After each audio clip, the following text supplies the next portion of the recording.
So Alice's older sister was really good at maths and sciences, and she went on to become a doctor. Alice was not so good with maths and sciences, so she went on to become an evangelist. And she went to India, and she was literally an evangelist, and she was proselytizing to the British soldiers in India, and she says she was literally standing on the tables and trying to get their attention, and she was very pretty, so she got their attention, and one of them fell in love with her, probably more than one, but anyway, she decided to get married to this guy who was American, not from the same class as Alice was, and so her family set him up with a ministry. He got a job as a clergyman, and they moved to California, and they lived near Salinas, south of San Francisco. And they had 3 kids, and he proceeded to beat her mercilessly, threw her down the steps. She almost lost a baby. And they had good friends who was husband and wife. The guy was also a preacher, and they found out that this abuse was happening, so they made him disappear. So now she was a single mom, and she had 3 kids, and it was the 1920s, 10s. So not an easy path for her. She worked on Cannery Row, like John Steinbeck's Cannery Row. She worked in the cannery, and she was a woman who didn't need a lot of sleep, so she would sleep about 4 hours a night. She did everything she needed to take care of the kids and make a meal. How many of us, it was me last night, I'm too tired, I cannot possibly cook dinner, I've worked too many hours, let's just get Chipotle. And then my sons were really happy, and they were like, thank you, Mom, because they prefer that to my cooking. Because I have lots of talents, and burning food is one of them. And but Alice didn't have Chipotle to go to, let alone the funds to buy meals out. So she raised her 3 kids, and she was working in the cannery, and she was sleeping 4 hours a night, and she was doing everything that she needed to do to take care of everybody and put food on the table, and she befriended her next door neighbors who were members of the Theosophical Society, and they introduced her to the secret doctrine, and she became fascinated and a good student, because she was pretty smart, although she wasn't good with the maths and sciences. And then she was doing her meditation one day, and this Tibetan guy showed up in her meditation, and he said, hey, I want to transmit some material that's relevant for the new age, and I need someone to be my amanuensis. Would you do it? And she said, no, I'm not interested in working on that.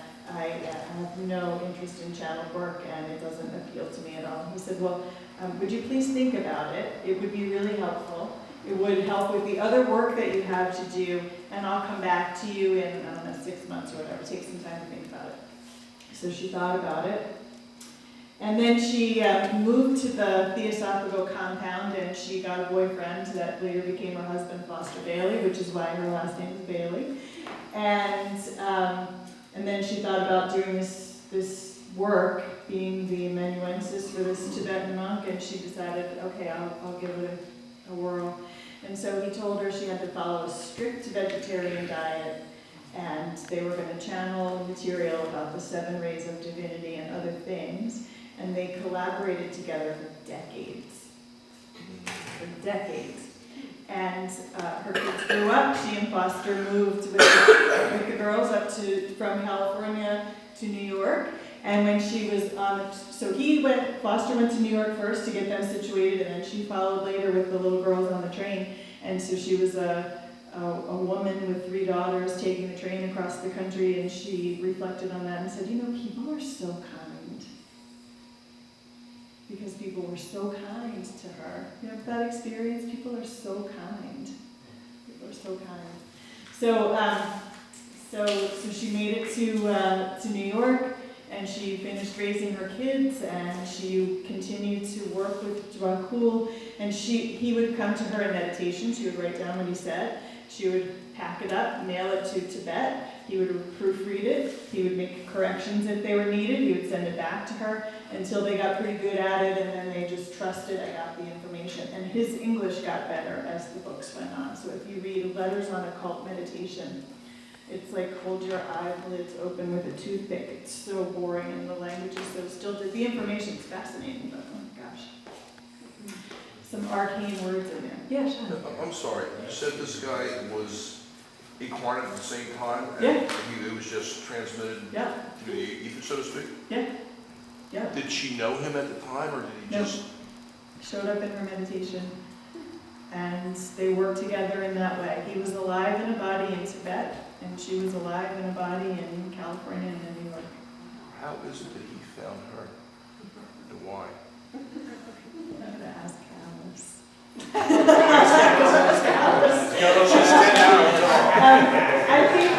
I think that so the work that the Indian guy with the turban who walked into her parlor when she was a teenager was Kutumi, and he's one of the masters of the wisdom, and he wanted her to set up the arcane school. Joakul is a kind of an underling of Kutumi, and he wanted Alice to channel these books that became foundational for the students of the arcane school and other people.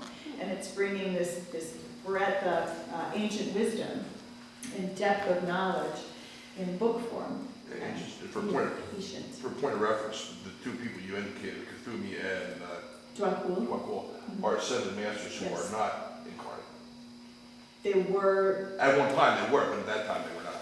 At that time they were. Oh, they were? Yeah. Okay. So did he, the guy who walked in the room with her as a teenager, he was a living flesh? Yes. It wasn't somebody that, okay, now. Yes. A whole body of tall man with a turban. Because apparently, after the ascension, and after what Joakul and Alice Bailey refer to as initiations, once you've passed your fourth initiation, you don't need to incarnate into a body anymore. So your consciousness still lives, and if you want to make a body, you can just make one. So I can't prove that to you, but I could point out the reference of where I read it. So the thing that I appreciated the most when I started reading the Alice Bailey books is the introduction said, suffice it to say that Joakul wrote this, that I'm a Tibetan master of a certain degree who's your brother on the path but been around a little bit longer than you have, and blah, blah, blah, blah, blah. And don't accept this information just because I said so, basically is what he's saying.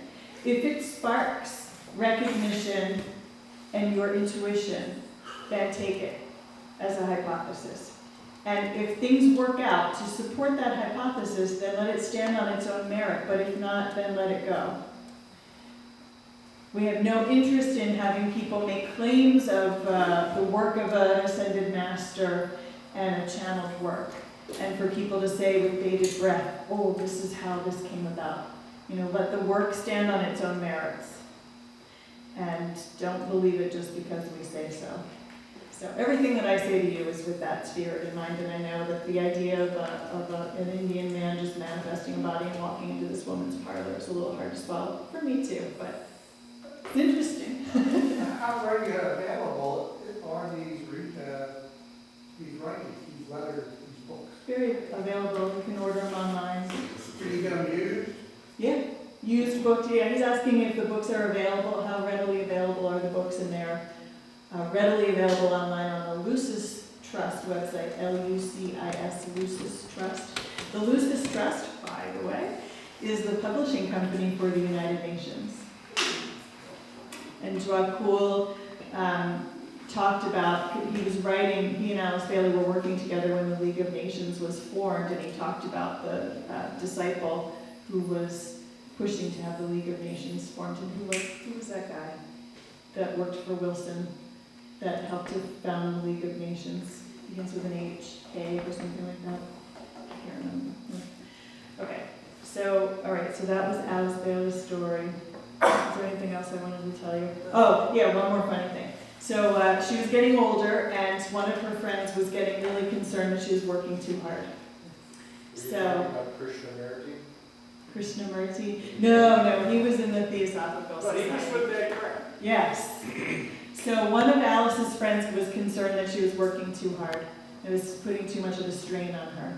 So he made his way over to Tibet to meet with Joakul to tell Joakul to stop. And he got to base of the mountain and he's like, I'm going to see Joakul, and the people, and this is like in the 40s, people are like, you're not going to see Joakul. He doesn't just see people. He's the head of this abbot. He's an abbot of this lamasery, and he's in meditation all the time, and he's not going to meet with you. So they're having this conversation, and here comes down the mountain on a donkey Joakul. The guy said his piece, and they went their merry way, and Joakul went up the mountain and continued to work with Alice Bailey, and she thought the whole thing was really funny. So you know how Alice, I told you she was taking the train and she said, people are so kind. So this is a quote from the Course of Miracles that I came across this morning that I think exactly ties into that and the seventh ray and how we're materializing our intention. The message your brother gives you is up to you. What does he say to you? What would you have him say? Your decision about him determines the message you receive. This is a literal truth. How we perceive the world is exactly how we perceive the world. How we perceive the world is exactly creating the world that we perceive. And so, with the incoming seventh ray, that energy, which is the energy of ceremonial order and magic, makes it easier for us to manifest things. Hence, all of the information about law of attraction and how to manifest, right? It's becoming popular and people talk about it. And how many of you have ever done a meditation to try to materialize something in your life that you wanted to have in your life, right? Like do you think people were doing that 50 years ago? I doubt it. 100 years ago? No way, not a chance. Or not many. So things are changing, and this Aquarian age is bringing us the opportunity to do some real good in the world, or to do some real mischief in the world. It's up to us how we're going to use the energy. I've got Sean's attention. So let me say that again. With this ability to materialize the things that we're creating, that we're thinking about, to use law of attraction, we can use that ability for good or for evil. Evil, in the Indian tradition, is avidya, without the teachings, without knowledge, ignorance. So, evil. I remember as a kid telling my mom, I don't think that there's evil, I think that people just don't know.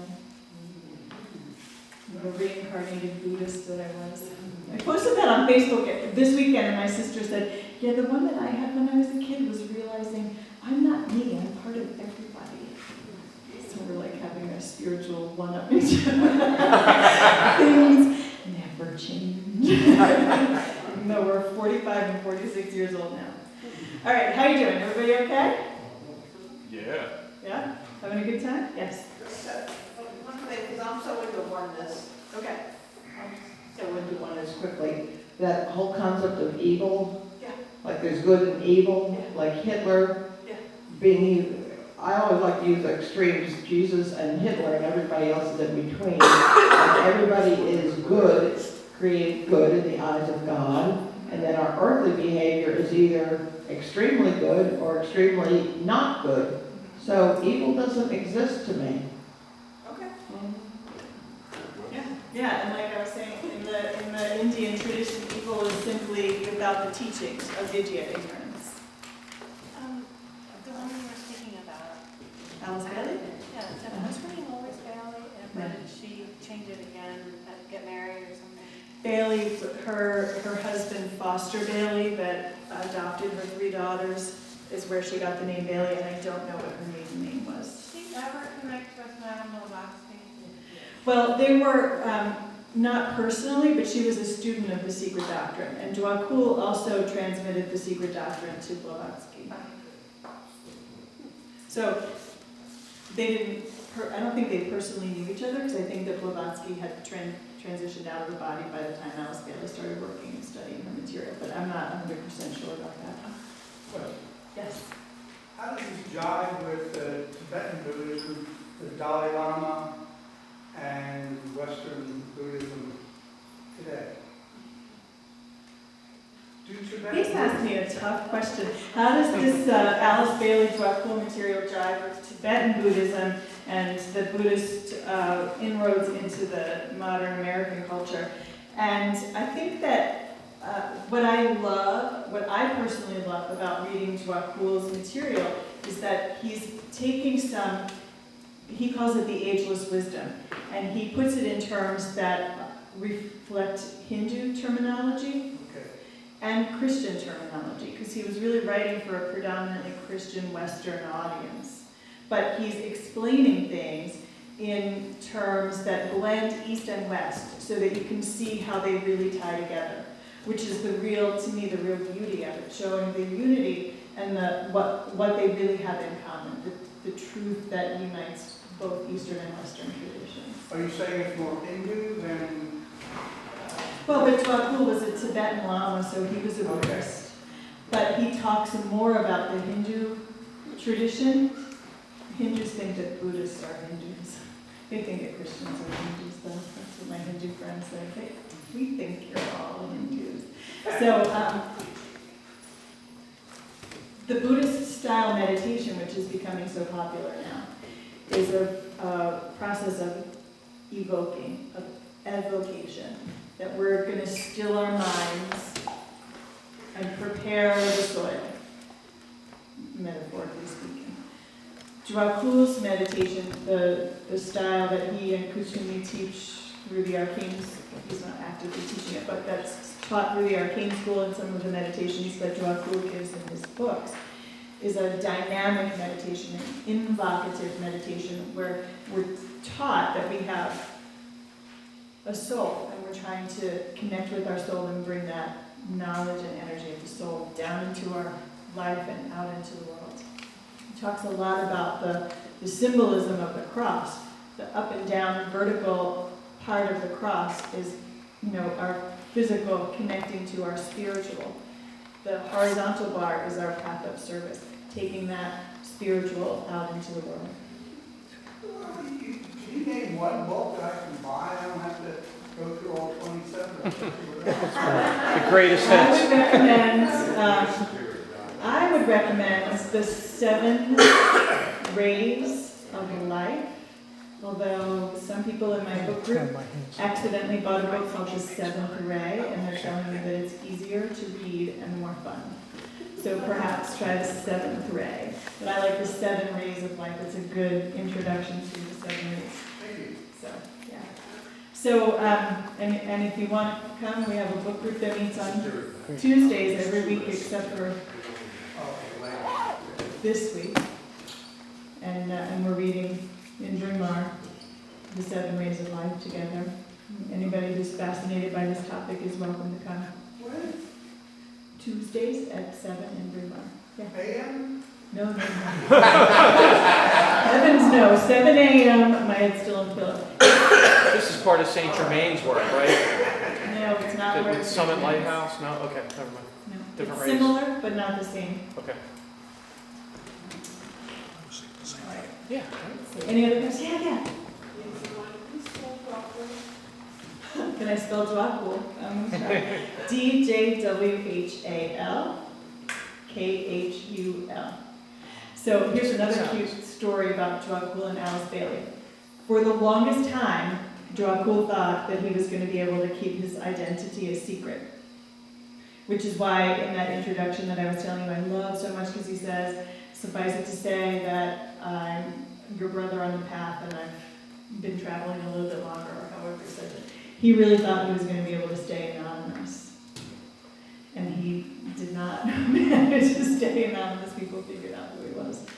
And do you ever feel compassion for those spiritual teachers who founded the major world religions, who have people crying to them and fighting in their name and yelling in their name and begging for mercy in their name and asking for help in their name? Can you imagine the karma?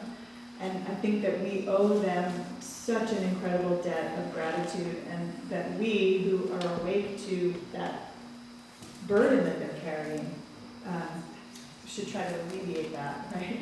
By being responsible and kind and trying to avoid adding more of a burden. So, all right, so I'm going to start talking about the 7 rays. You ready? Yes. I was just wondering how much longer you're going to tease us about. Okay. How much longer? You're going to talk about something else. First ray is the ray of will and power, second ray is the ray of love and wisdom, third ray is the ray of active intelligence. Those are the 3 rays of aspect. The 4 rays of attribute are the 4th ray of harmony through conflict, the 5th ray of concrete knowledge and science, the 6th ray of devotion and idealism, and the 7th ray of ceremonial order and magic. You want me to say it again? The first ray. So the first 3 rays, rays 1 through 3, are the rays of aspect. They're the major rays. Ray 1 is the ray of will and power. It correlates to, from the Hindu tradition, Shiva, and from the Christian tradition, God the Father. The second ray is the ray of love and wisdom. Love and wisdom. The second ray correlates from the Hindu tradition to Vishnu, and from the Christian tradition to God the Son. Interestingly, did you know that the symbol for Vishnu is a fish? Really? The third ray is the ray of active intelligence. And it correlates to, in the Hindu tradition, Brahman, and in the Christian tradition, the Holy Spirit, yes. So those are rays 1, 2, and 3. God the Father, God the Son, God the Holy Spirit, if you will. Archangel Michael, Archangel Gabriel, and Archangel Raphael, if you're interested. Shiva, Vishnu, Brahman. Light, quality, appearance. John Paul stresses that. Yes, Mandy. The colors. The color of, Mandy, you're gonna crack up. Guess what the color of the first ray is? Red. Well, a little bit, but not really. A little bit, but not really. I've been teasing Mandy forever that she's got all this first ray quality in her. She's like, no, I don't! And she had her aura picture taken, and there was a lot of red in it. Or because you were really hotly displaying your first ray. Anyway, the second ray is blue, and the third ray is yellow. Okay. Now I can't give you exactly the colors of the next 4 because I'm not 100% sure. I have a guess. I could be wrong. I'll say what I think, but don't hold me to it. Okay. So the 4th ray is the ray of harmony through conflict. Harmony through conflict. Guess who develops along the 4th ray of harmony through conflict? Oh, yeah, you're right, humanity. Yeah. So did you ever notice that when things are really, really tough, we're growing the most? Like when you get through that really crappy experience and then you're over it and you're like, oh my gosh, I know so much more than I did before. And did you ever actually be, I'm actually kind of glad that that crappy thing happened to me, even though it really was awful to go through it, because it brought me where I am, and this is a better place than where I was before. Not when you're in it, though. When you're in it, you're like, get me out of this crappy experience. I'm a good person. Why won't he just love me? Or why is there not just enough money in the bank? Or whatever it is. So, okay, so that's the 4th ray. And then the 5th ray is the ray of concrete knowledge and science. So our computer software engineers and our scientists and even our psychologists who want to say, yes, human beings are machines, stimulus response behaviors. Kidding. That's 5th ray stuff. The 6th ray is the ray of devotion and idealism. The 6th ray of devotion and idealism characterized the Piscean age, which has just come to a close. So we think about the last 2,000 years, and it's hard to think of devotion and idealism. Sometimes I think of more of like conflict and conflict and conflict. But lot of devotion and idealism. There was a lot of idealism, and there were a lot of people in their various religious traditions who were praying very earnestly for something better on earth somewhere. Yes? No, I was just thinking, because I was a devotee of Muktananda, and there were a lot of devotees of many different gurus. The light workers all had their own particular religious, whether it's Muslim, whatever. There was a lot of devotion, Yes. a lot of, Wiccan, many, many traditions, I think. So Right, really, but even though we see all the crap, all the people, the light workers, were praying in their own individual, quiet way. yes, yes. And so she was just saying that she was a student of Muktananda, and that in all these different religious traditions, there were people who were really earnestly praying and hoping and wishing for a better earth, a better world. And the only thing I would say is that your experience is altering the Aquarian age. So you're part of the seventh ray, but yeah. As you go through these rays, is the vibration increasing, like from ray 1 to ray 3 to ray 7? The rate of vibration changes, but it doesn't make it better. It just makes it a different quality. But faster. But faster. In my book group, we read the other week that this explains why some people seem to progress faster along the path than others, because the ray of their soul that's leading the charge, some vibrate faster than others, and so they progress more quickly than others.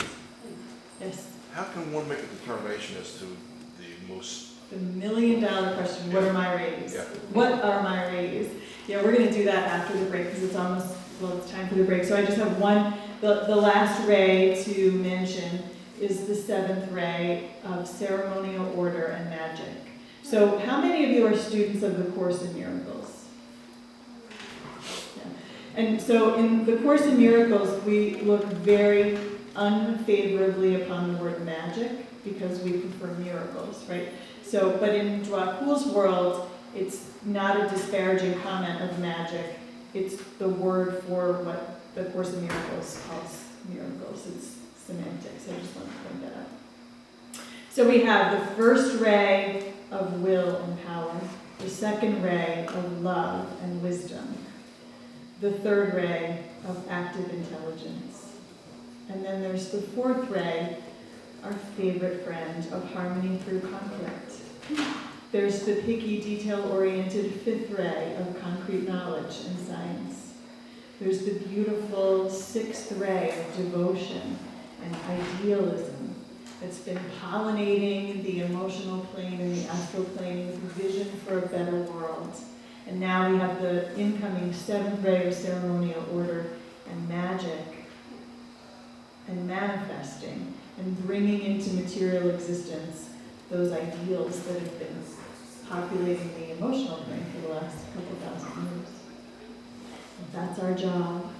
And all of us in this room, guarantee, are all carried in on the seventh ray. There are still people in existence who have been carried into their lifetime on the sixth ray, where it's not like, they flip the switch and all of a sudden sixth is out, seventh is in. The seventh ray has been coming into incarnation for a few hundred years, and the sixth ray will be here for a few hundred more years as it's on its way out. But right now, when you see,